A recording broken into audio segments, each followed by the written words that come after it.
Good evening, dear students. Welcome to the English Canvas. आज जो हम ये टॉपिक शुरू करने जा रहे हैं, ये क्रिएटिव राइटिंग का सबसे इम्पॉर्टेंट और सबसे अच्छा एक्साइटिंग टॉपिक है, स्टोरी राइटिंग। ये टॉपिक इसलिए बहुत इंटरेस्टिंग है क्योंकि ये सिर्फ आपको एग्ज़ाम्स के लिए नहीं, मार्क्स के लिए नहीं, बल्कि ये एक बहुत अच्छा तरीका है आपकी इमेजिनेशंस, आपकी इमोशन और एक्सप्रेशन को एक्सप्रेस करने का। ये एक बहुत ही कलरफुल कॉम्बिनेशन होता है जिसमें आप अपने इमेजिनेशन को, अपने एक्सप्रेशंस को, अपने इमोशंस को, अपनी फीलिंग्स को, अपनी सोचने समझने की शक्ति को अच्छे से डिफ़ाइन कर पाते हैं वर्ड्स के थ्रू। अगर आप इस चैनल पर नए हैं तो लाइक, शेयर और सब्सक्राइब करना ना भूलें। आपकी एक छोटी सी सपोर्ट मुझे और आपको बहुत आगे लेके जा सकती है। Let's begin. सबसे पहले हम ये समझते हैं कि स्टोरी राइटिंग होता क्या है। It's the art of narrating events in a structured, imaginative and meaningful वे। सिर्फ किसी भी इवेंट को बताना नहीं स्टोरी राइटिंग कहलाता है, उसको अच्छे से नरेट करना ताकि सुनने वालों को या पढ़ने वालों के माइंड में जो भी आप उन्हें कहानी सुना रहे हैं उसकी एक इमेज बन जाए। ये भी एक आर्ट होता है to narrate to narrate an event in a structured way. एक के बाद एक इंसिडेंट होने चाहिए आपकी कहानी में, इमेजिनेटिव होना चाहिए ताकि सुनने वाले को आपकी इमेजिनेशन में वो कहानी बने। जैसे आप जब छोटे थे, अभी भी आप छोटे ही हैं, आपके घर में जो बड़े लोग आपको कहानियाँ सुनाते हैं, तो ऐसा होता है ना कि वो कहानी सुनाते हैं और इमेजिनेशन हमारे माइंड में कहीं ना कहीं बन रही होती है। और एक मीनिंगफुल वे भी होता है इसको स्टोरी राइटिंग करने का। It's not just writing what happened, it's about how you tell it. कहानी सिमिलर होती है लेकिन उसे सुनाने वाले लोगों का तरीका ही उससे इंटरेस्टिंग और बोरिंग बना सकता है। स्टोरी राइटिंग का पर्पस होता है to entertain, inform and sometimes to inspire. तो हम जब भी किसी कहानी को पढ़ते हैं या सुनते हैं तो हमारा एंटरटेनमेंट होता है, हमें कुछ इन्फॉर्मेशन मिलती है और हमें इंस्पिरेशन मिलती है और एक मॉरल टीचिंग भी हमको उससे मिलती है। बेसिक तो ये एक पर्पस है, ये कुछ पर्पस हैं स्टोरी राइटिंग के। अब कुछ बेसिक एलिमेंट्स की बात करते हैं जो कि एक स्टोरी में आपकी होना चाहिए। सबसे पहले टाइटल बहुत अच्छा होना चाहिए जो भी आप कहानी लिख रहे हैं। टाइटल काफ़ी शॉर्ट होना चाहिए। जिन मूवीज़ का भी टाइटल बहुत बड़ा होता है वो उतनी फेमस नहीं हो पाती हैं। एक दो को छोड़ दो, मतलब रेयर रेयर चीज़ें, मतलब एक्सेप्शंस तो हमेशा ही होता है, लेकिन जो मूवीज़ का, जो किताबों का या जो कहानियों के नाम शॉर्ट होते हैं वो ज़्यादा कैची होते हैं, वो क्योंकि वो बोलने में आसान होते हैं और रिलेट, मतलब वो इजी रहते हैं रिकॉल करने में भी। तो टाइटल आपका शॉर्ट होना चाहिए, कैची होना चाहिए, मतलब ज़बान पे आ जाए, and related to the theme. Theme से रिलेटेड होना चाहिए आपका जो टाइटल है वो। ये नहीं कि कहानी तो कबूतर की चल रही है और आपने टाइटल लिख दिया चील, ये नहीं होना चाहिए। आपकी जो भी कहानी है उसका जो टाइटल है वो उस कहानी से रिलेटेड होना चाहिए। दूसरा बेसिक एलिमेंट है कैरेक्टर्स। कैरेक्टर्स आपकी कहानी के रियलिस्टिक भी हो सकते हैं, इमेजिनेटिव भी हो सकते हैं। आपकी कहानी में 3 से 4 कैरेक्टर्स मैक्सिमम रहेंगे। जितने ज़्यादा कैरेक्टर्स आपकी कहानी में रहेंगे उतनी ज़्यादा कन्फ्यूजन आपको हो सकती है। और आप जो ये स्टोरी राइटिंग सीख रहे हैं, आप एग्ज़ाम पर्पस से सीख रहे हैं, तो टाइम की भी एक कमी रहती है, लिमिट रहती है। तो उस टाइम लिमिट में ही आपको अपनी कहानी पूरी भी करनी है। तो इसलिए कम से कम कैरेक्टर्स रखिए, 3 और 4 are maximum and they are more than sufficient. Setting setting basically होता है टाइम एंड प्लेस। मतलब टाइम एंड प्लेस का मतलब है कि जो कहानी है उसका वो किस समय की है, प्रेजेंट की है, पास्ट की है या फ्यूचर की है, और वो किस जगह की है, इसको भी हम सेटिंग में इंक्लूड करते हैं। ये दोनों ही चीज़ें हमको हेल्प करता है एटमॉस्फेयर क्रिएट करने में, कहानी का एटमॉस्फेयर क्रिएट करने में।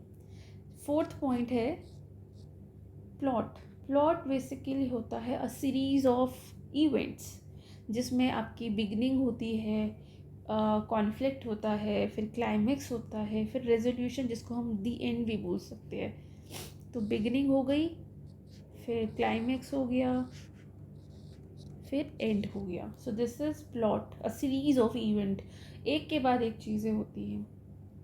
डायलॉग, आप अपनी कहानी में डायलॉग्स भी ऐड कर सकते हैं। डायलॉग्स अगर आप लिखते हैं अपनी कहानी में तो आपकी स्टोरी एंगेजिंग बन जाती है। मतलब अगर आपकी कहानी में बीच में डायलॉग्स भी हैं तो वो कहानी के लिए प्लस पॉइंट है। And dialogue makes the story lively and engaging.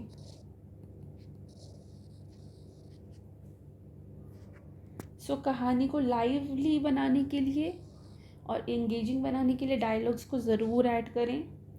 और ये है मॉरल, ये ऑप्शनल है, आप चाहे तो लिख सकते हैं, नहीं चाहिए तो मत लिखिएगा। लेकिन अगर आप मॉरल ऑफ द स्टोरी लिखते हैं तो the moral can give depth to your story. तो ये बहुत मतलब ऑप्शनल है, लेकिन अगर आप लिखेंगे मॉरल ऑफ द स्टोरी या अगर कहानी से कोई सीख मिलती है तो ये ज़रूर लिखिए। नहीं तो अगर नहीं भी लिखते हैं तो आपके मार्क्स नहीं कटेंगे, राइट। अब हम बात करते हैं स्ट्रक्चर की और the format of the story. देखिए, सबसे पहले होता है एक्सपोजिशन, जिसे हम आम भाषा में कहते हैं बिगनिंग। सो यहाँ पर आप इंट्रोडक्शन देते हैं कहानी का, कैरेक्टर्स को इंट्रोड्यूस करते हैं, ठीक है, और सेटिंग बताते हैं कि स्टोरी किस बारे में है, सिचुएशन भी बताते हैं आप कि ये स्टोरी है किस बारे में।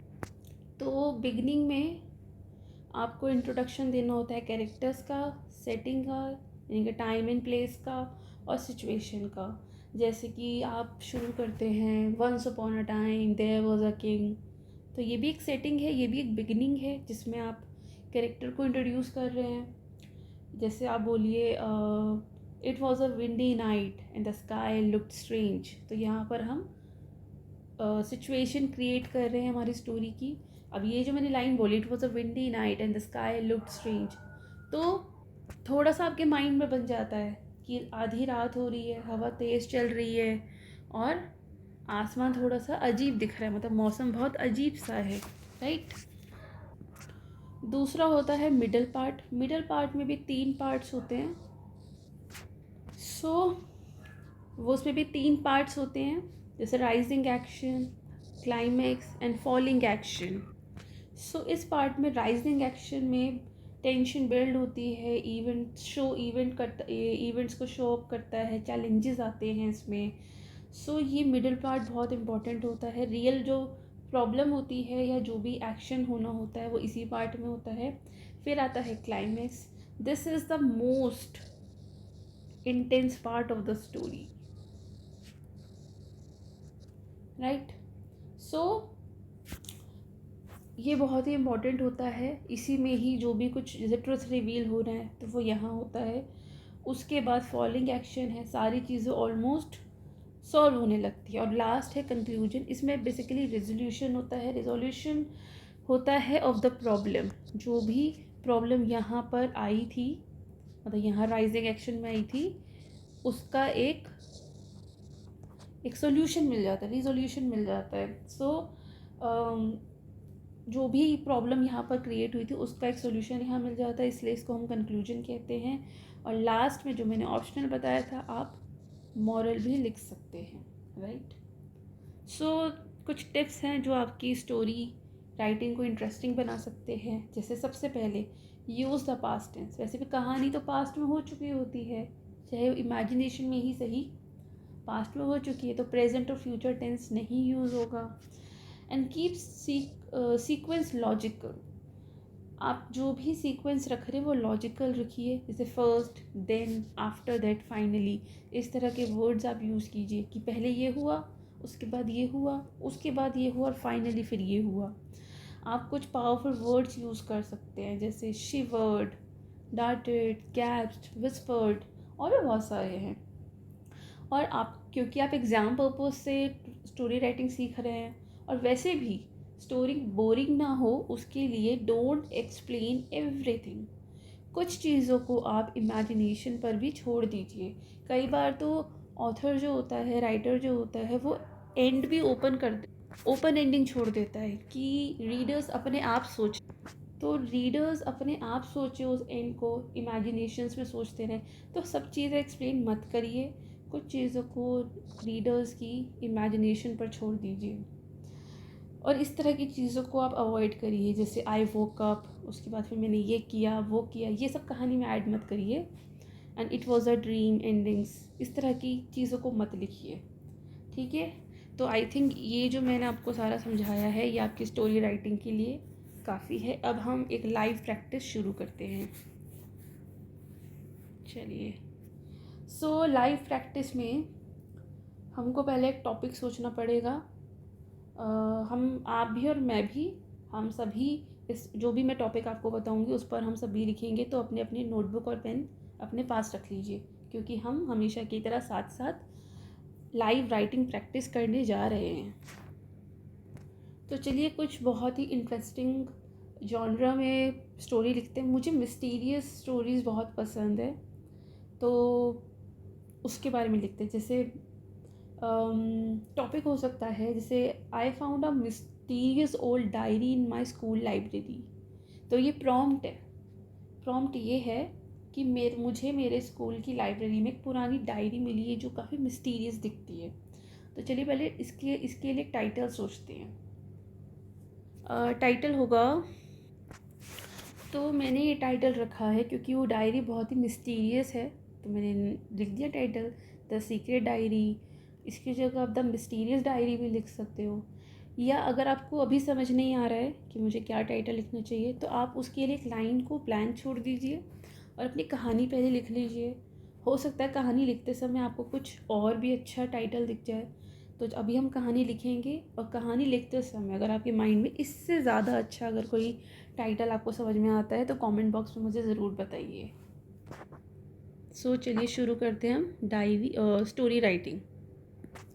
तो हम शुरू ऐसे करेंगे कि एक दिन था बोरिंग सा, या एक नॉर्मल दिन था स्कूल की लाइब्रेरी में, मैं बैठी थी अकेली। तो चलिए लिखते हैं। सो मैंने बिगनिंग लिखा है। It was just another dusty afternoon in the school library as I pulled out a book. A thick brown diary fell from the back of the shelf. तो ये एक नॉर्मल सा डस्टी आफ्टरनून था school library में। जैसे ही मैंने एक book खींची तो एक thick brown diary back of the shelf से आकर बाहर की तरफ गिर पड़ी। अब आगे लिखते हैं। अब मुझे इस डायरी का एक डिस्क्रिप्शन देना होगा कि वो डायरी दिखती कैसे है, क्योंकि वो पुरानी दिखती है तो मुझे डिस्क्रिप्शन में कुछ ऐसा ही देना पड़ेगा। सो आगे मैंने लिखा है it was old, really old, मतलब पुरानी थी, रियली बहुत पुरानी बुक थी, नोट डायरी थी। And its cover had a name written in a fading ink, क्योंकि वो डायरी बहुत पुरानी थी तो ऑब्वियसली उस पर जो भी नाम लिखा था वो बहुत ही फेडेड था। और नाम था, ऐसे मैंने कोई भी रैंडम ने नाम दे दिया है, प्रिया GS 1942। अब यहाँ ये 1942 बताकर मैं ये बता रही हूँ, लिखकर मैं ये बता रही हूँ कि डायरी सच में बहुत पुरानी है, किसी ऐसे इंसान की है जिसने इस डायरी को 1942 के आसपास लिखा था या यूज़ किया था, जो भी है, मतलब इतनी पुरानी है। और अभी क्या चल रहा है 2025, तो ऑलमोस्ट कितने 73 ईयर्स ये डायरी पुरानी है। चलिए अब आगे लिखते हैं। सो मैंने आगे लिखा है, curious I opened it, the pages were yellow, क्योंकि डायरी बहुत पुरानी तो ऑब्वियसली पेजेस तो येलो होंगे ही।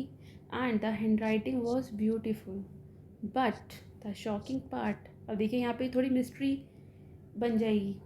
The diary was not blank, diary blank नहीं थी, it was updating itself with my thoughts. Update हो रही है अब ये आगे हम पढ़ते हैं, थोड़ी सी अच्छी हो गई है अब ये कहानी, थोड़ी सी मिस्टीरियस हो गई है। तो चलिए आगे लिखते हैं। मैंने लिखा है इसमें, yes my own fierce thoughts and secrets were appearing on the pages. मेरा खुद का डर, मेरी खुद की सोच, मेरे सीक्रेट्स उन पेजेस पर अपीयर हो रहे थे। अब आगे मैंने लिखा, at first I laughed thinking it was a trick. पहले तो मुझे हंसी आई, क्या रही तो कोई ट्रिक हो सकती है। But the diary started writing things even I hadn't told anyone. तो डायरी अपने आप उसमें शब्द लिखे जा रहे हैं। तो ये थोड़ा सा डर डर सा लग रहा है, कहानी में मिस्टीरियस चीज़ें हो रही हैं। तो चलिए आगे लिखते हैं, थोड़ा सोचते हैं और लिखते हैं। सो आगे मैंने लिखा कि मुझे डर है पब्लिक स्पीकिंग का, मेरा सपना है राइटर बनने का। और ये फिर ये भूल गया उस डायरी को। कुछ दिन बीत गए, then came to the school writing competition. मतलब ये जो एपिसोड था जिसमें डायरी में खुद कुछ भी लिखा जा रहा था खुद से, ये एक तरह से पास ऑन हो गया। फिर the days passed, then came to the school writing competition. मेरे अंदर बिल्कुल कॉन्फिडेंस नहीं था कि मैं उस कंपटीशन में कुछ पार्टिसिपेट कर पाऊँ। सडनली और आई फाउंड द डायरी। अब यहाँ पे सेम भी लिख सकते हैं, the same diary in my bag. I open the diary again and to my surprise, diary open की, अब सरप्राइज़ कुछ मिला है, वो अगर सोच कर लिखते हैं हम। तो इसने देखा, इस पर्सन ने, कि इसके पास तो वो डायरी है, और उस डायरी को ओपन किया और इसको सरप्राइज़ ये मिला कि उसमें पूरी स्टोरी लिखी हुई थी इसके खुद के स्टाइल की, जैसे ये खुद लिखता था। समथिंग डीप इनसाइड मी, मतलब जो इसके अंदर था वो सब कुछ इसका स्टाइल उस डायरी में लिखा था। यहाँ हमने लिखा था ना कि उसको डर है पब्लिक स्पीकिंग का, my dream to be a writer. मतलब उसके अंदर वो स्किल तो है लेकिन उसके अंदर कॉन्फिडेंस नहीं है, तो वो इसलिए पार्टिसिपेट नहीं कर पा रहा था। और जो भी स्टोरी राइटिंग कंपटीशन था वहाँ पर सबमिट करना था। तो इसने क्या किया, इसने वही डायरी जो कि इसने खुद लिखी थी, एक्चुअल में वो जो वर्ड्स अपीयर हो रहे थे ना अचानक से, वो कोई मैजिक नहीं हो रहा था, वो वर्ड्स ये खुद लिख रहा था उस समय। But out of because he has lack he is lacking in confidence. तो ये नहीं लिख, इसको लग रहा था कि ये नहीं लिख रहा है, कोई मैजिक हो रहा है, जिससे ये खुद भी डर गया था। तो वो एक फुल स्टोरी रिटन थी इसकी अपने स्टाइल में, something deep inside me had written it. और इसने वही डायरी सबमिट कर दी कंपटीशन में और ये जीत भी गया। देखिए कितना अच्छा हुआ इसके साथ। चलिए आगे और लिखते हैं, अभी इसको कंक्लूड भी करना है। तो लास्ट लाइन हमने लिखी है इस स्टोरी को कंक्लूड करने के लिए, that day I realised the diary was not magical, it was me, the confidence was hidden within. तो ये हमारा कंक्लूडेड लाइन है। अब चलिए एक मॉरल भी लिखते हैं। So moral of the story हो गया, believe in your self and you will find magic even in small things. आप अपने ऊपर भरोसा रखिए और आपको छोटी छोटी चीज़ में भी मैजिक दिख जाएगा। तो देखिए आपने और मैंने मिलकर कितनी सुंदर कहानी लिखी है, कितनी इंस्पिरेशनल स्टोरी है ये। अब देखिए इस स्टोरी का थोड़ा सा स्ट्रक्चर समझते हैं कि कौन सी चीज़ मैंने कहाँ लिखी है, तो उसको हम क्या कहेंगे। देखिए ये जो मैंने पिंक कलर से लिखा है, it was just another dusty afternoon in the school library and I pulled out a book, a thick brown diary fell from the back of the shelf. तो ये है इंट्रोडक्शन। इंट्रोडक्शन बिगनिंग कह सकते हो आप इसको, बिगनिंग कह लीजिए या एक्सपोजिशन कह लीजिए आप इसको। ये बिगनिंग है स्टोरी की। अब आगे जो मैंने बोला, it was the old diary, old really old, है ना, and the diary was not blank, यहाँ तक, ये यहाँ तक, ये था सस्पेंस बिगिंस। यहाँ पर हमारा सस्पेंस शुरू हो रहा था कि वो जो डायरी है उस पर एक तो ये नाम लिखा हुआ है, ये नाम थोड़ा सा मिस्टीरियस है, इस तरह का ईयर लिखा हुआ है, मतलब डायरी बहुत पुरानी है, पेजेस येलो है, हैंड राइटिंग बहुत सुंदर है। लेकिन शॉकिंग पार्ट ये है कि डायरी ब्लैंक नहीं है, इसमें तो खुद से वर्ड्स अपडेट हो रहे हैं विद माई थाट्स, जैसे जैसे मैं सोचता हूँ वैसे वैसे। तो यहाँ पर ये जो पार्ट है कहानी का, वो एक सेंट्रल मिस्ट्री को इंट्रोड्यूस कर रहा है, एक प्रॉब्लम को इंट्रोड्यूस कर रहा है और टेंशन और सस्पेंस को बिल्ड कर रहा है, टेंशन और सस्पेंस को ये बिल्ड कर रहा है। अब आगे देखो, इसको डर लगा, काफ़ी डर लगा, इसने कोशिश भी की कि डायरी से पीछा छूट जाए, लेकिन वर्ड्स अपने आप अपीयर हो रहे थे। बाद में इसको थोड़ा सा हंसी भी आई, लेकिन डायरी में तो चीज़ें अपने आप लिखी जा रही थी, जबकि इसने तो किसी को बताया नहीं था डायरी के बारे में। तो ये क्लाइमैक्स है, बिकॉज़ इसमें और हाँ, जो ये यहाँ पर ये इसका डर, नरेटर का डर, उसका पैनिक, उसका फियर दिखा रहा है। और फिर ये है एक days passed, then came the school writing competition. और इसी पार्ट में प्रॉब्लम्स यहाँ पर थोड़ी सी सॉर्ट आउट होने लगी हैं। Problems begins to turn around. अब जो डायरी है वो इसके कॉन्फिडेंस का सोर्स बनेगी, और द रीडर्स का भी एक शिफ्ट होगा सोचने में, थिंकिंग उनकी शिफ्ट करेगी। और ये जो ये वाला पार्ट है, यहाँ पर एक रेजोल्यूशन मिलेगा कि एक तरह का एक क्या बोलते हैं इसको, the problem begins to turn around, कि यहाँ पर एक स्टोरी लिखी हुई थी पहले से, जो कि इसने सबमिट कर दी और ये जीत, यहाँ पर एक रेजोल्यूशन मिला है। और ये एंड है, एंडिंग एंड मॉरल लाइन्स है, ये रेजोल्यूशन है स्टोरी का। जैसे द डायरी वॉज नॉट, और ये जो लास्ट लाइन है, the day I realise the diary was not magical, it was me, the confidence was hidden within. So यहाँ पर पूरी मिस्ट्री रिजॉल्व हो गई लॉजिकली, और यहाँ पर मॉरल भी डिलीवर्ड हो गया, that believe in yourself, right. So अगर हम शॉर्ट में बात करें तो हर स्टोरी के 4 से 5 पार्ट होते हैं। बिगनिंग, जहाँ कहानी शुरू होती है, वहाँ पर सेटिंग और कैरेक्टर बताया जाता है। यहाँ सिर्फ एक ही कैरेक्टर था, खुद नरेटर। फिर राइजिंग एक्शन होता है, जिसमें प्रॉब्लम या मिस्ट्री शुरू होती है। फिर क्लाइमेक्स होता है, जिसमें सबसे एक्साइटिंग पार्ट होता है, इंटेंस मोमेंट होता है। फिर फॉलोइंग एक्शन होती है, जिसमें धीरे धीरे प्रॉब्लम सॉल्व होने लगती है। और लास्ट में होता है रेजोल्यूशन या फिर दी एंड, जिसमें एंड हो जाता है कहानी का, और कभी कभी हमें मॉरल भी मिलता है। ठीक है, तो देखिए हमने कितनी सुंदर कहानी लिखी है आप मिलकर। इसका चाहे तो आप स्क्रीनशॉट भी ले सकते हैं।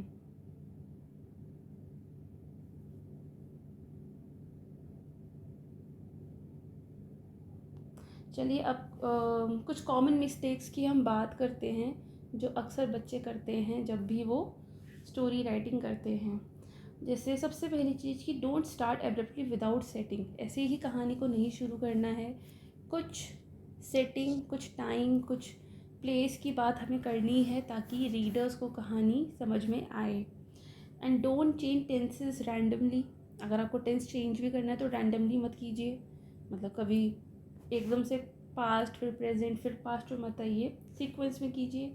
And don't use too many characters. आपकी कहानी में 2, 3, 4 से ज़्यादा कैरेक्टर्स नहीं होने चाहिए, क्योंकि कहानी छोटी ही होती है, और इतने कैरेक्टर्स होने से कहानी अक्सर कन्फ्यूजन क्रिएट करती है। और अपनी कहानी सबमिट करने से पहले एक बार प्रूफ रीड कर लीजिए कि जो भी आपने लिखा है वो थोड़ा सा लॉजिकल है या नहीं, उसमें सीक्वेंस है या नहीं। तो ये कुछ टॉपिक्स हैं जिन पर आप अपने आप से प्रैक्टिस कर सकते हैं। A secret door behind the classroom, काफ़ी अच्छा टॉपिक है।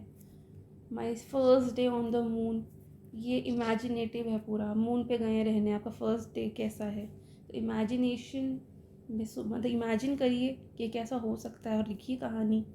The stranger who changed my life, ये भी बहुत अच्छा टॉपिक है। When my pet start talking, तो ये थोड़ी सी फ़नी स्टोरी हो सकती है। A letter that change everything, आपको कहीं एक लेटर मिल गया, उसने काफ़ी कुछ बदल दिया, ये काफ़ी अच्छा टॉपिक रहेगा। आप चाहे तो सभी पर या किसी भी एक टॉपिक पर अपनी कहानी लिख सकते हैं और कमेंट बॉक्स में मुझे बता सकते हैं। मैं पर्सनली उसको पढ़कर फीडबैक देने की कोशिश करूँगी। सो स्टूडेंट्स, ये था हमारा आज का detail class on story writing. हमेशा याद रखें कि आपकी imagination plus a good structure can make a good story. तो एक अच्छी स्टोरी में 2 चीज़ें बहुत इंपॉर्टेंट है। एक तो स्ट्रक्चर बहुत सही होना चाहिए, लॉजिकल होना चाहिए, सीक्वेंस में होना चाहिए। दूसरी चीज़, आपकी इमेजिनेशन बहुत अच्छी होनी चाहिए। And if you practise regularly, then you will definitely find your voice जो आपकी इस कहानी में बहुत इम्पॉर्टेंट है, और प्रैक्टिस से तो इम्प्रूवमेंट होती ही है। And don't fear mistakes. गलती मत करने से मत डरिए। गलतियाँ करना ही आपको एक बेटर स्टोरी राइटर में बदल सकता है। Your mistakes can make you a good story writer, right. So अगर आज का वीडियो आपको हेल्पफुल लगा हो तो लाइक ज़रूर कीजिएगा, अपने क्लासमेट्स के साथ इसको शेयर करिए, और सब्सक्राइब करना तो बिल्कुल मत भूलिएगा। कल हम पढ़ेंगे एक और एक्साइटिंग टॉपिक, जो कि होगा डिबेट राइटिंग। ये बहुत इम्पॉर्टेंट टॉपिक है, तो चैनल से जुड़े रहिए। Thank you. और कोई भी क्वेरी हो तो कमेंट बॉक्स आपके लिए हमेशा अवेलेबल है। Till then keep imagining, keep writing. Thank you.